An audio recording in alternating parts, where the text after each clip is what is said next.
Hey there. Subscribe to my channel. And also press this bell icon. अस्सलामुअलैकुम dear students, आज हमने जो topic discuss करना है ये है एलोट्रोपिक फॉर्म ऑफ सब्सटेंस, यानी एक शय की बहुत सारी इकसाम। ये हमारा टॉपिक, यानी कि एक चीज़ बहुत सारी फॉर्म्स में वो एग्ज़िस्ट कर सकती है, एक चीज़ बहुत सारी किस्मों में पाई जाती है। ये सारा टॉपिक हमारा आज का है। एलोट्रोपिक फॉर्म, इसकी डेफिनेशन करते हैं सबसे पहले। एन एलिमेंट्स एंड कंपाउंड्स में exist in more than one structural forms, यानी एक या एक से ज़्यादा। Exist in more than one यानी एक से ज़्यादा फॉर्म में एग्जिस्ट कर सकते हैं। स्ट्रक्चर फॉर्म भी उनकी डिफरेंट हो सकती हैं।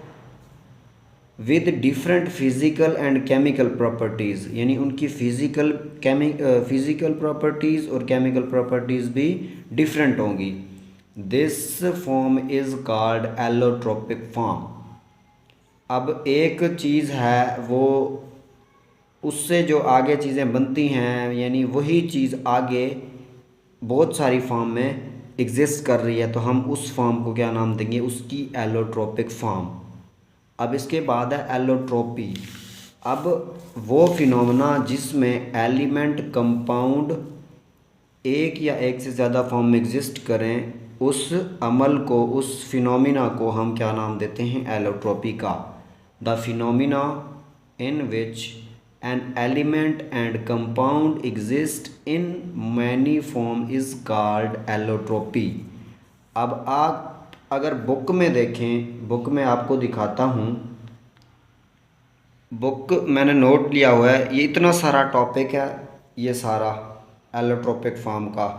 अब इसमें ना कोई हेडिंग है, ना कोई समझ आ रहा है कि क्या करना है क्या नहीं करना। अब जो मैंने बनाया हुआ है, आप ये नीचे भी देख लें कि इसकी एग्जांपल है, ये आगे हमने डिस्कस करनी है। जो मैंने आपके लिए नोट्स तैयार किया है, अगर आप वो तैयार करते हैं तो आपको ये बहुत अच्छे तरीके से याद हो जाएगा। बात कर रहे थे एलोट्रोपी की। एलोट्रोपी यानी वो फिनोमेना जिसमें एक एलिमेंट या कंपाउंड क्या करे? एक या एक से ज़्यादा इकसाम में एग्जिस्ट करे, एक से ज़्यादा इकसाम में, एक फॉर्म्स में एग्जिस्ट करे, उसको क्या नाम देते हैं हम? एलोट्रोपी का। इसके बाद इसकी एग्जांपल क्या है? कार्बन जो है, carbon exist in 3 form.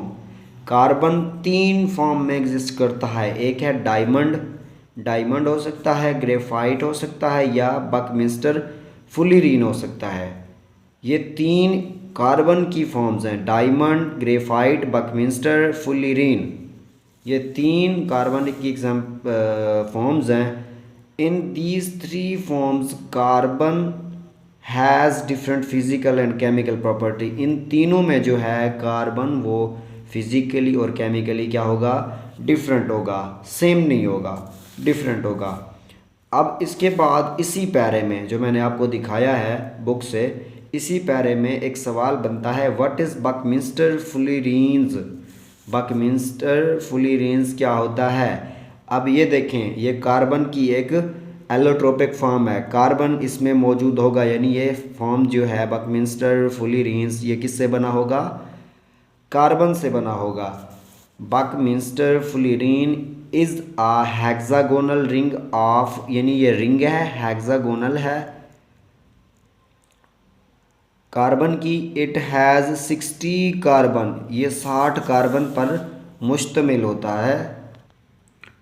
It is a sphere shape of carbon atoms, यानी ये कार्बन एटम जो हैं ये स्फीयर शेप में एक दूसरे के साथ जुड़े होंगे। 60 कार्बन एटम होंगे और वो इस तरह, ये जो बनी हुई है इस तरह वो स्फीयर, रिंग नुमा स्ट्रक्चर बनाएंगे।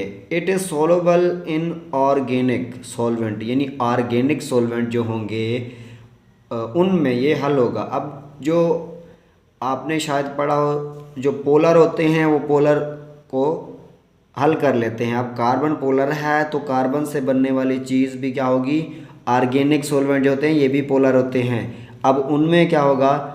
जो बकमिंस्टर फुल्लीरेंस है, फुल्लीरेंस वो भी ऑर्गेनिक सॉल्वेंट में हल हो जाएगा। It has no any spaces between atoms. अब इन एटम्स के दरमियान कोई स्पेस नहीं है, एक दूसरे के साथ रिंग बना के जुड़े हुए हैं, ऐसे जोड़ते जा रहे हैं और ये क्या बना रहे हैं, एक स्फीयर बना रहे हैं। It is soft and can not conduct electricity.